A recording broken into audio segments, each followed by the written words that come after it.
आध्यात्म का प्रतीक रहा है, जहां हर साल हजारों पर्यटक आते हैं अपनी थोड़ी सी सुकून की तलाश में। पर क्या आप जानते हैं, इस खूबसूरत सी नगरी की गलियों में एक ऐसा काला अध्याय लिख दिया जाता है जिसने न सिर्फ एक मासूम की जिंदगी उजाड़ देती है, बल्कि पूरे समाज की सोच को झकझोर कर रख देती है। यह कहानी है एक नाबालिग लड़की की, जो अपने पहले प्यार के साथ राजगीर के एक होटल में चली जाती है।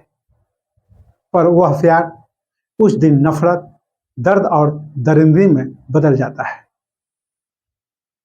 3 लड़कों ने, जिसमें उसका एक अपना प्रेमी भी होता है, तीनों ने मिलकर उस नाबालिग लड़की की इज्जत को तार तार कर देता है और एक निर्दयी जाल में फंस जाती है। क्या हुआ था उस दिन होटल के अंदर? क्यों इस खूबसूरत नगरी में घट रही है ऐसी घटनाएं? और क्या हम सबको जागना होगा इस डरावने सच से? तो आइए जानते हैं विस्तार से। आज हम आपको सुनाते हैं उस 26 मई की वो डरावनी दास्तां, जिसने राजगीर की शांति को हिलाकर रख दिया। तो सबसे पहले नमस्कार, आप देख रहे हैं न्यूज इरा और मैं आपके साथ विपिन। बिहार का ऐसा नाम जो सदियों से शांति, संस्कृति और बौद्ध ज्ञान का प्रतीक रहा है। एक मासूम लड़की, एक नाबालिग प्रेमी, उसके 2 बहसी दोस्त और एक होटल जो बन गया जुर्म का अड्डा। मासूम लड़की कहती है, उसने मुझसे कहा चलो राजगीर चलते हैं, एक बार मिलते हैं, और मैं मान गई। क्या पता था मेरी जिंदगी उसी दिन बर्बाद हो जाएगी। मात्र 13 साल की एक मासूम बच्ची, जो शायद स्कूल की किताबों और गुड्डे गुड़ियों की दुनिया में होनी चाहिए थी, वो आज सोशल मीडिया के जरिए एक नाबालिग लड़के से प्यार कर बैठती है। पर नियत में बगावत। उसके प्रेमी व्हाट्सएप पर एक मैसेज करता है, मैं तुम्हें बहुत प्यार करता हूँ, राजगीर चलो ना, बस थोड़ा वक्त चाहिए, किसी को नहीं बताएंगे, बस तुम और मैं। पर लड़की को नहीं पता था कि वो तुम और मैं नहीं होगा, वहां और भी 2 शिकारी उसका इंतजार कर रहे होंगे। राजगीर का वो होटल मयूर, जहां 26 मई की दोपहर वो दोनों पहुंचते हैं।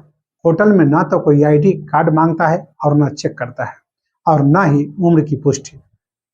होटल का रजिस्टर कोरा रह जाता है, जैसे अपराध को न्योता दे रहा हो।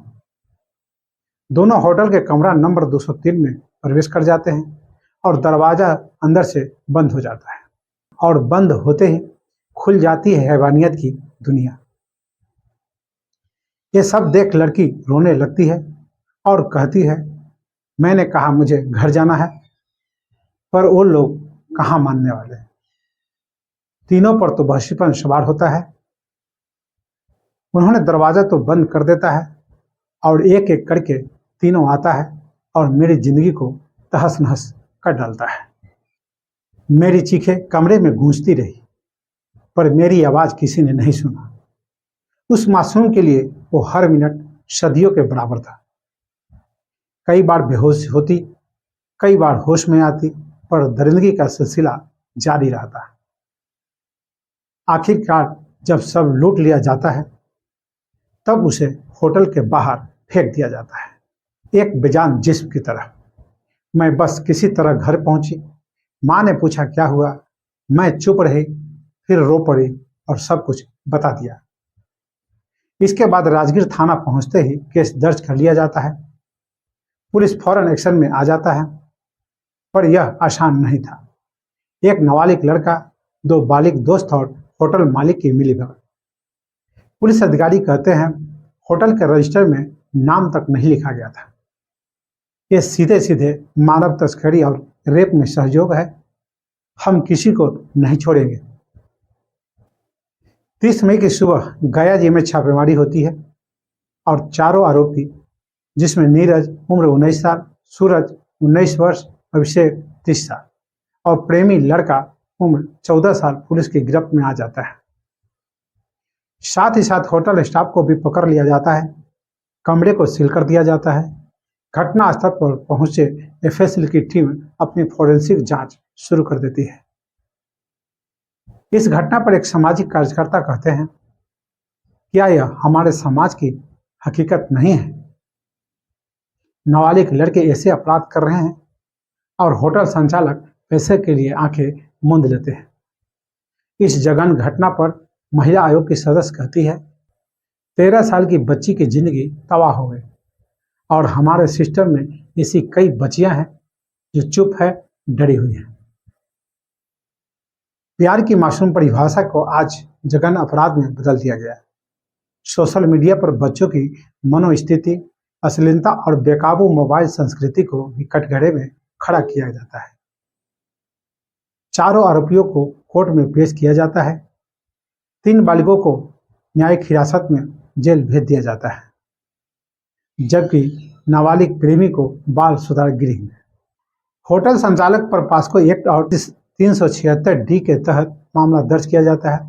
पीड़िता की मां रोती हुई, मेरी बच्ची की हंसी चली गई, अब उसे फिर कैसे मुस्कुराना सिखाऊं। यह सिर्फ एक ऐसे केस नहीं, यह हमारे समाज के उस अंधेरे कोने की चीख है जिसे हम अक्सर अनदेखा कर देते हैं। क्या होटल मयूर जैसे ढेरों होटल की जांच होगी? क्या नाबालिगों की सुरक्षा को लेकर कोई स्पष्ट नीति बनेगी? और क्या अब सोशल मीडिया की निगरानी अब एक जरूरत बन चुकी है? क्या मैं फिर कभी स्कूल जा पाऊंगी? क्या मैं फिर हंस पाऊंगी? राजगीर की इस कहानी ने साबित कर दिया कि जब मासूमियत की हिफाजत नहीं होती, तब सभ्यता का नकाब उतर जाता है। इंसाफ की राह लंबी हो सकती है, पर यह जरूरी है कि यह सफर रुके नहीं। यह कहानी एक सच्ची घटना पर आधारित है। नाबालिगों की पहचान कानूनन उजागर नहीं की जाती। इस कहानी का उद्देश्य समाज को जागरूक करना और व्यवस्था को कटघरे में खड़ा करना है। हमारी आवाज बनिए और चुप्पी के खिलाफ बोलिए। तो बस अभी के लिए इतना ही। आपने अभी तक इस चैनल को सब्सक्राइब और फॉलो नहीं किए हैं तो अवश्य कर लें। साथ ही अपना सुझाव कमेंट बॉक्स में देना न भूलें। नमस्कार।